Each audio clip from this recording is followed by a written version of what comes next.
And we are back. Happy Thursday, friends. Today is the Marketing Analytics Insights live show. We are talking content optimization. I have John here. Katie is off on a well-earned vacation, running around the lovely state of Massachusetts. So, John, let's talk content optimization. And I figured we would use marketing over coffee since it's, the site is a decade old, over a decade old now, right? The perfect whipping boy. Yeah, it's completely underutilized and neglected in many ways. I don't know, the last time we dug in, it was pleasantly surprising. Things were in fairly good shape considering the neglect for the site. So yeah, this will be fun.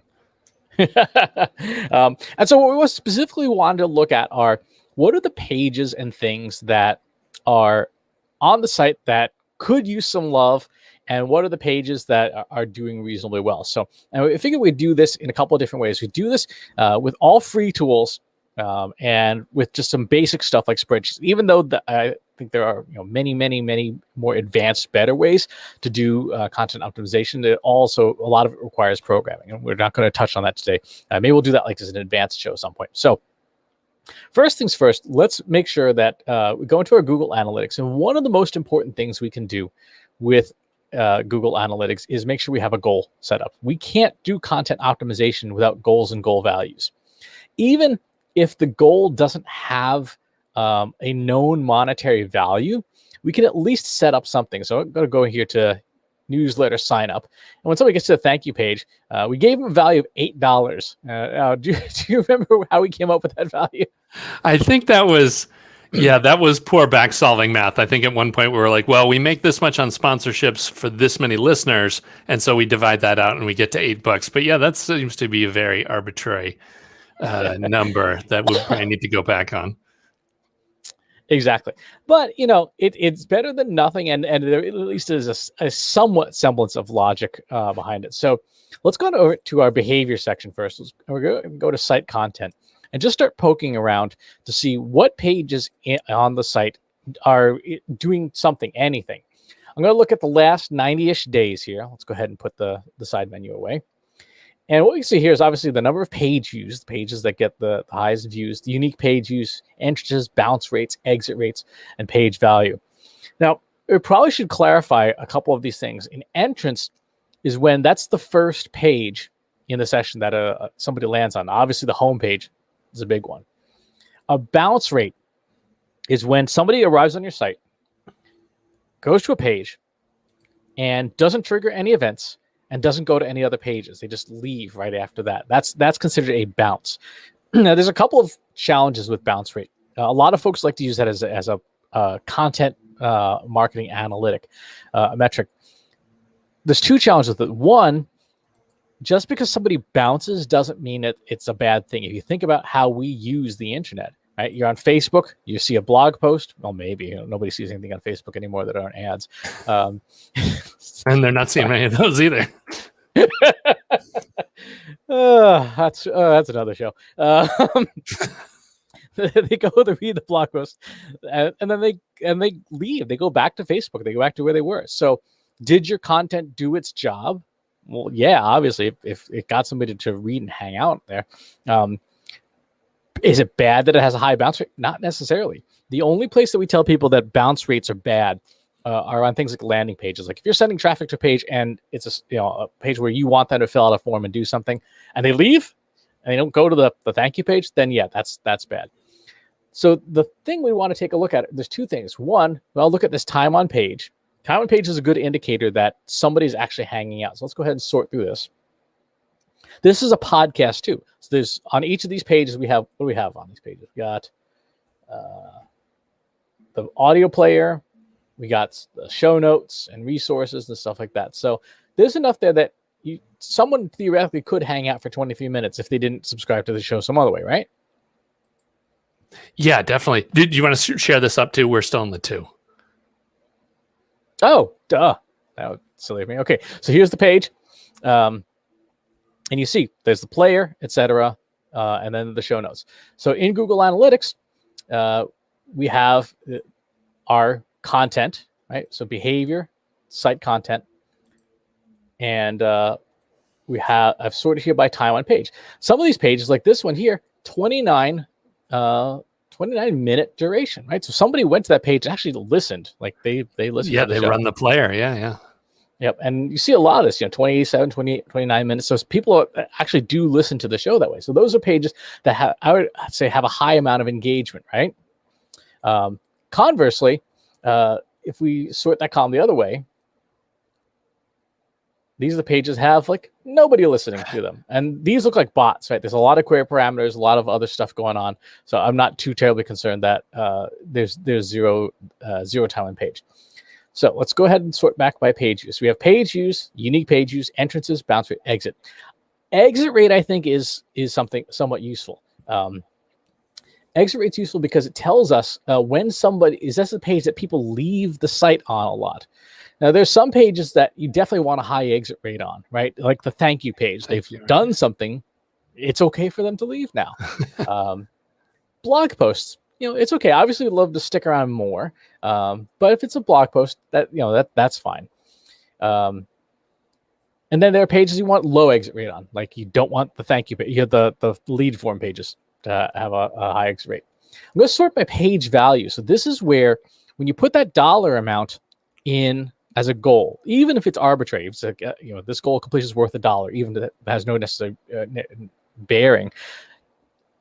It starts to try and infer the value of a page, right? It starts to try and say, okay, well, this page showed up a lot in the path to conversion.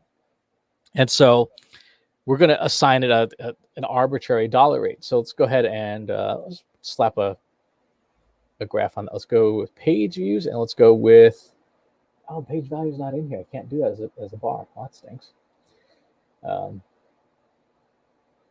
Well, you know what? Let's export to Excel. That's the easiest way to handle it. Knife, yes. Exactly. It's funny, there's a lot of people who like to crap on Excel for not being super sophisticated, but it gets the job done an awful lot of the time. Yeah, no, there's no easier way to do it. I think Google Docs is starting to come onto it, but I don't know. There's just such a rich tradition of people digging themselves out of holes with Excel that. Exactly. Okay, let's slap a nice data bar on this and sort. So now these here are the pages where they've done the most to nudge people towards conversion. So John, what do we see here? What are we looking at? Yeah, well, I'm really excited. It's kind of like, all shows in the last year are doing well on that with the huge time on page. As far as so what the value is just because it's holding the most traffic for the highest amount of time, right? I mean, these are just the most engaging stuff. Well, so the page value is that page did a lot to nudge someone towards conversion. Yeah. So it's not surprising me that it's, the most recent and best shows. That's totally what you would love to see, is that the great content is actually making things happen. Exactly. Now, one of the things that we can look at here is, so you have page value and then you have the page views, right? And you can see there actually doesn't look like there's a heck of a lot of a relationship between the views and the page value. So those pages that have good value, but not necessarily a ton of views, those are pages that, from a content perspective, we probably want to run some ads to, or make sure that we're sharing them on social media, or put them in the newsletter. How often does the newsletter go out? Yeah, monthly.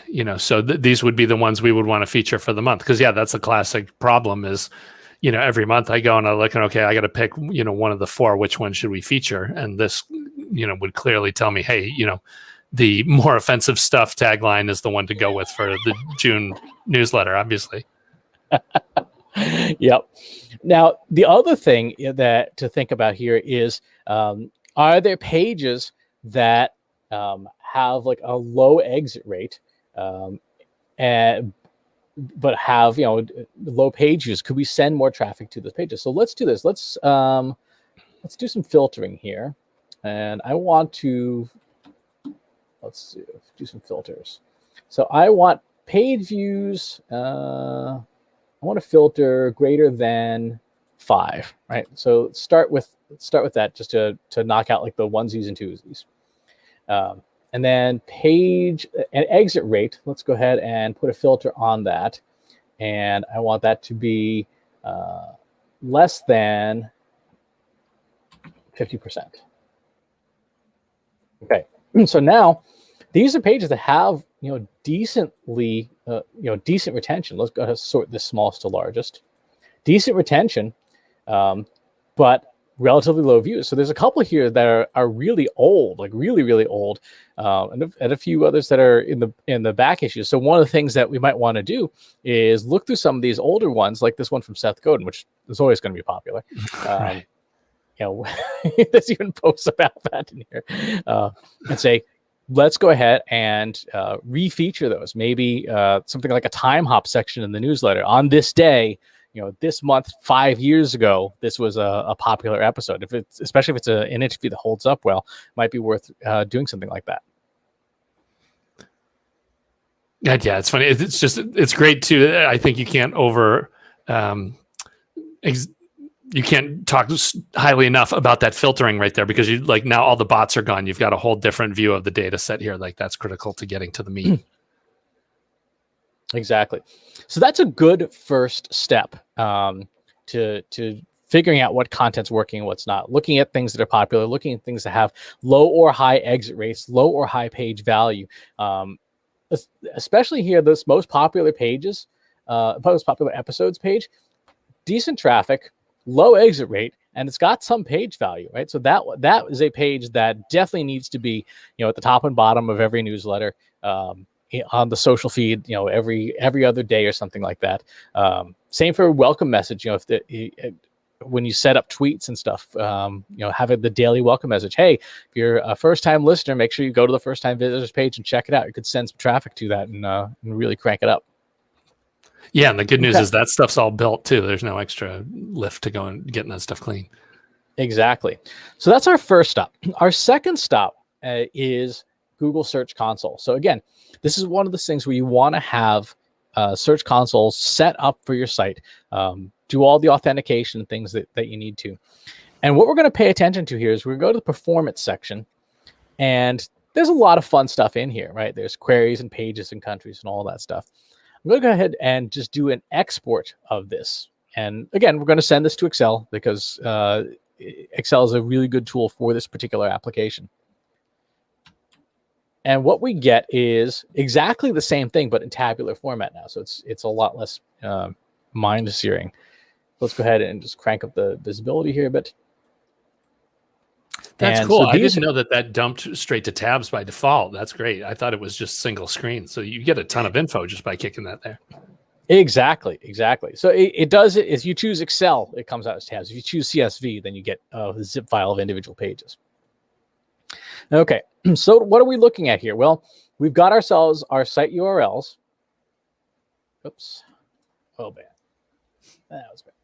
There we go. We've got the clicks, the impressions, the click-through rate, and the position in search. Obviously, let's go ahead and just put some conditional formatting on this to make this a little easier to see. Stretch this out. And we've got a lot of pages that are ones and zeros, right? We've got our impression numbers here. So some definitions. An impression here means that this page showed up in a search result. So when somebody Googled for something, anything, this was a page that showed up. The click is it showed up in a result, and somebody clicked on that and said, okay, that was clearly something that seemed to meet their needs. And then the position shows what the average ranking of that page is in search results. So for example, marketing over coffee, this page here tends to rank around position 4. This ranks on position 7, and so on and so forth. And of course, the click-through rate is nothing more than clicks divided by impressions. So let's do let's do like we were doing earlier. We're going to do some filtering here. I'm going to filter out on clicks. I'll go at least greater than 1, so more than 1 click. That's going to chop away a lot of the table. And so what we're left with are all the pages have gotten 2 clicks or more. And then what we want to do is I'm going to sort by a click-through rate. So go ahead, expand the selection. So some of these pages, this one here, 3.78%. That's a CMO interview. We've got a discussion with David Moon Scott from way back when. We've got the welcome to 2021 post. So again, those pages that have decent clicks, it's like, okay, we could send some more traffic to them, maybe see if those pages are meeting intent. What I think would be more interesting is if we sort this the opposite way. So what's got the lowest click-through rates? And when we look, I'm going to go ahead and put a conditional format on this. There are pages like this one here, Seth Godin on the practice. High impressions, low clicks, and a very low click-through rate. That's a page that could probably use some optimization. Let's go take a look at it.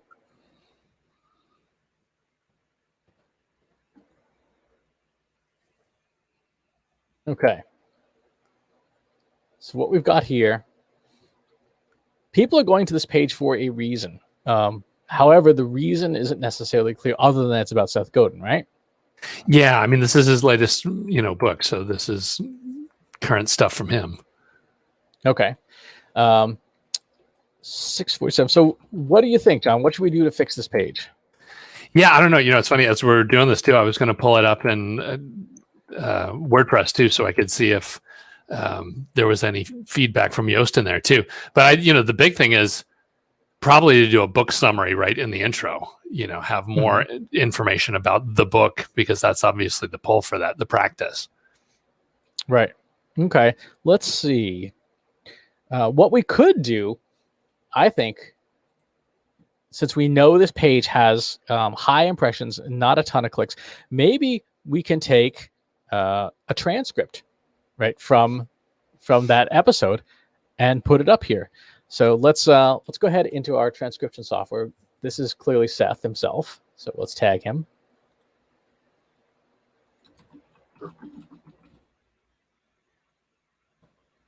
Okay, and so we have now a nice transcript. I'm going to go ahead and export this. Let's export it as a text file. And now let's put in a little disclaimer here.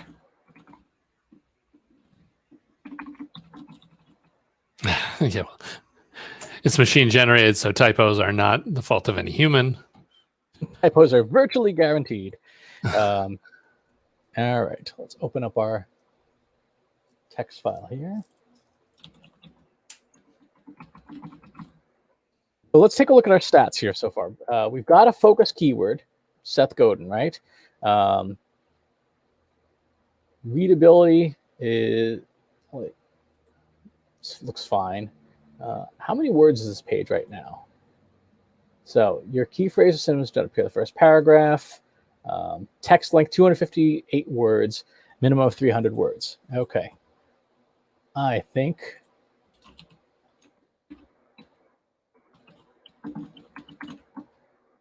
we're going to change. We're going to bring in this transcript.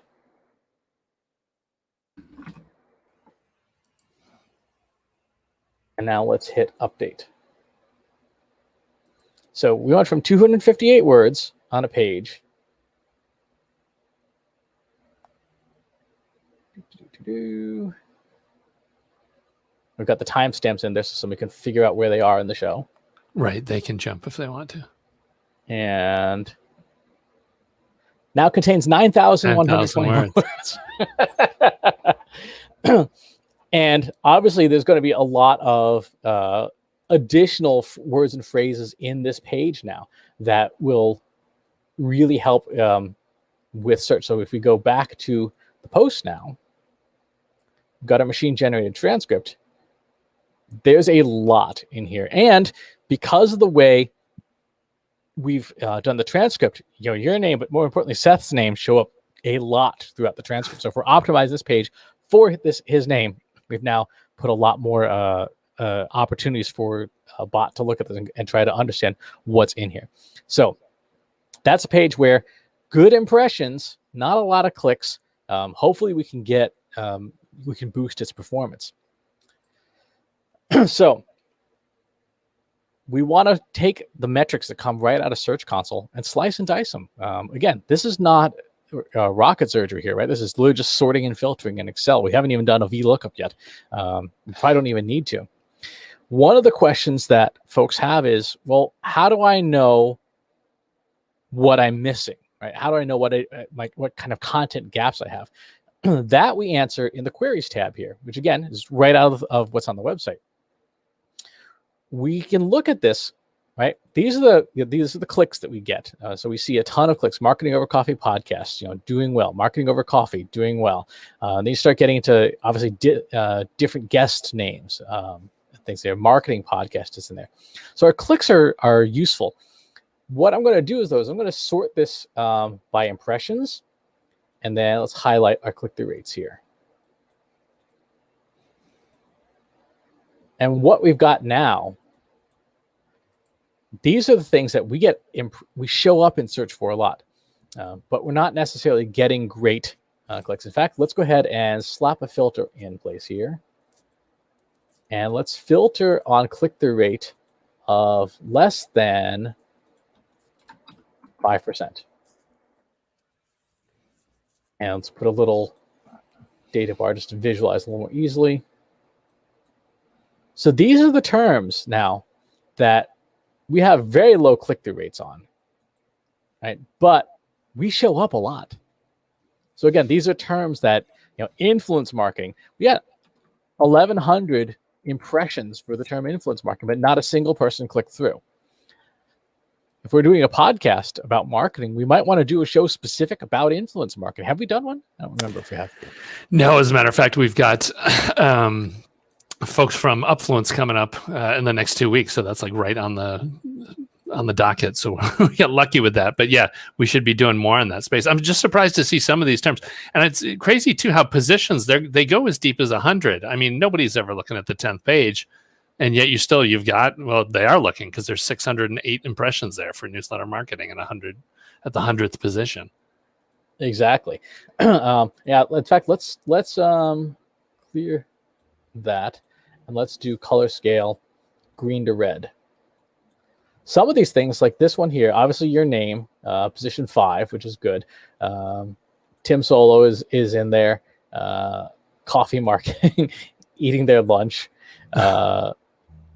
We get some entertaining ones in here, but there are a decent number of terms where you're right. We are showing up for like chat marketing. So, who do we know anybody who would want to come on and talk about that particular topic?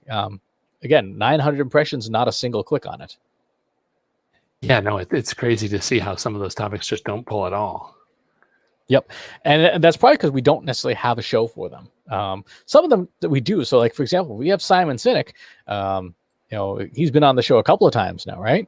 Yeah. It's, he's deep in the library and polls. The challenge with all that is we are competing against, his own content, and somebody like him who's putting out, tons of videos and audio stuff all the time. It's a huge challenge to try and crack through.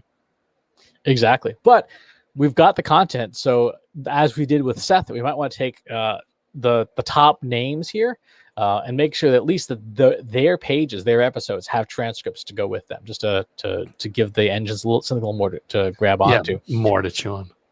He's like, what's a Quora marketing podcast?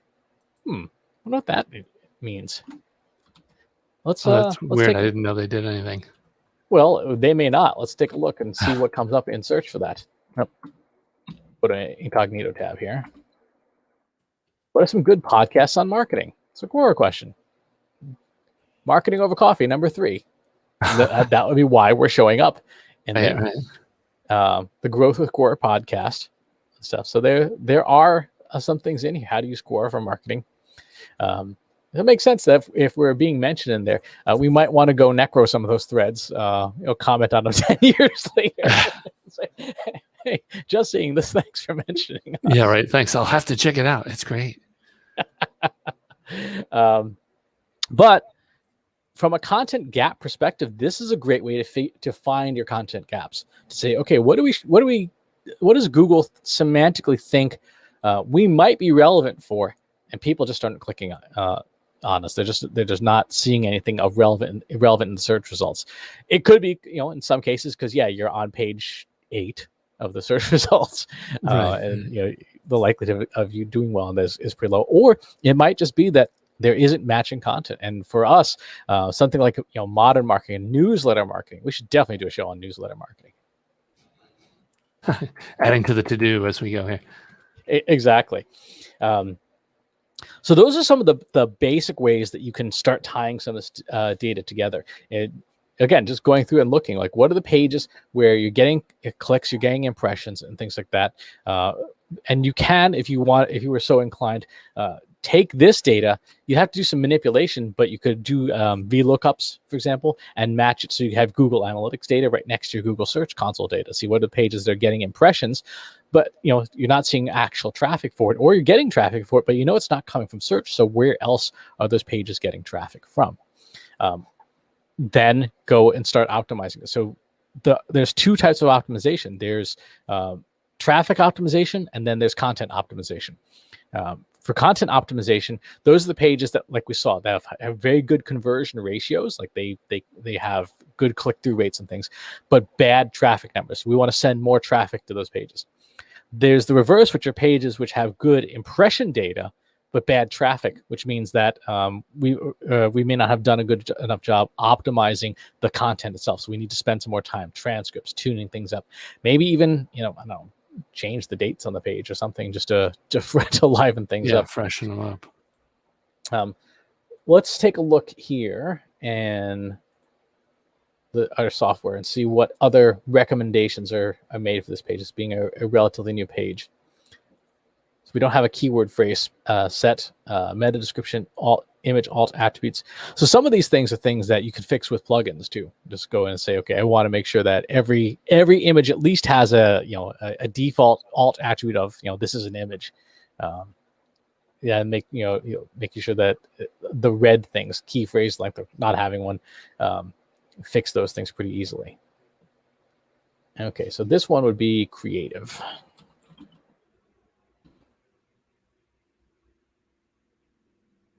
Yep.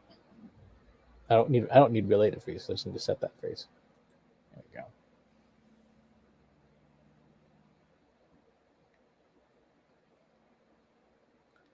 we go. Okay, so we've got our phrase set, and look at our analysis. Key phrase is not in the first paragraph. Density is a little on the low side. Title width is too long. Description is too short. Phrase is not in the title. So we got some work to do. Yeah, and as I'm thinking of this, and we see this, it's like the transcript should just become the default. I should just get a VA and give them, $10 a week to make sure that the show is done every week, and just get that in there, because the volume of text is just, it makes show notes are nothing compared to transcripts.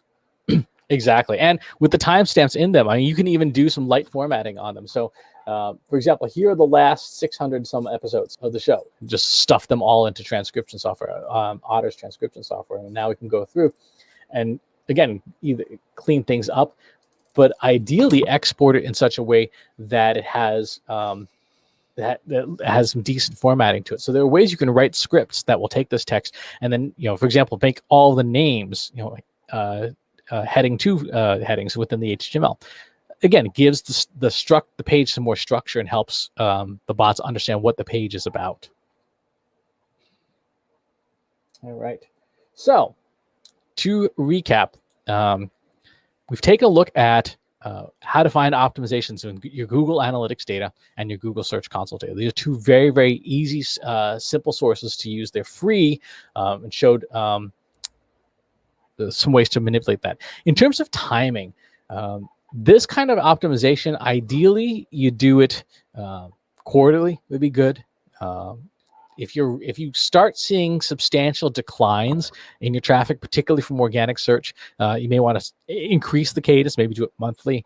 I know some folks who are like just hardcore will do it weekly, but at the very least, a quarterly audit.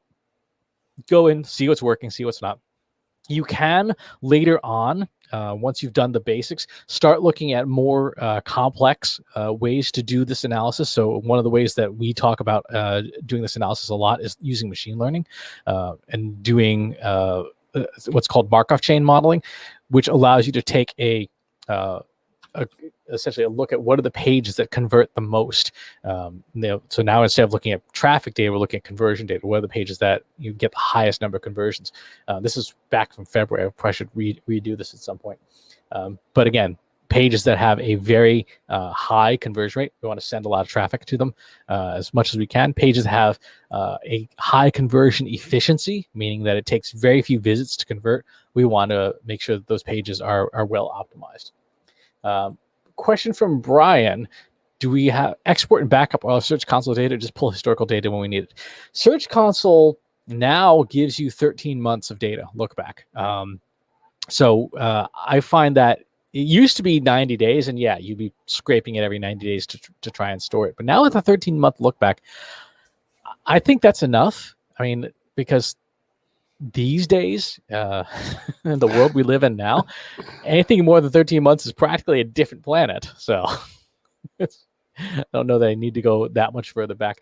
It's not a bad idea to have the historical data archived somewhere, maybe. If you want to do that, I would suggest doing it using the Search Console API and having a piece of code do it for you automatically. That way you don't have to remember to do that. So any parting thoughts, John, about ways we should be optimizing our poor shoeless child? Yeah, more transcripts is the biggest thing. Especially, I noticed Aaron Cliff's interview there, CMO of Waze. That has been a really popular interview. So yeah, that's another one I got to slap that transcript on and tune that up to go.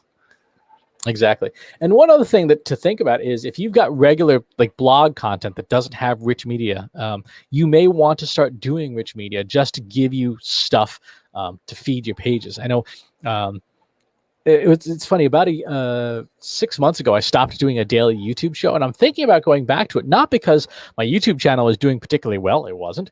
But because it's easier for me to talk for 10 minutes than it is to sit there and agonize over like word choice for 45 minutes to write the same amount of content.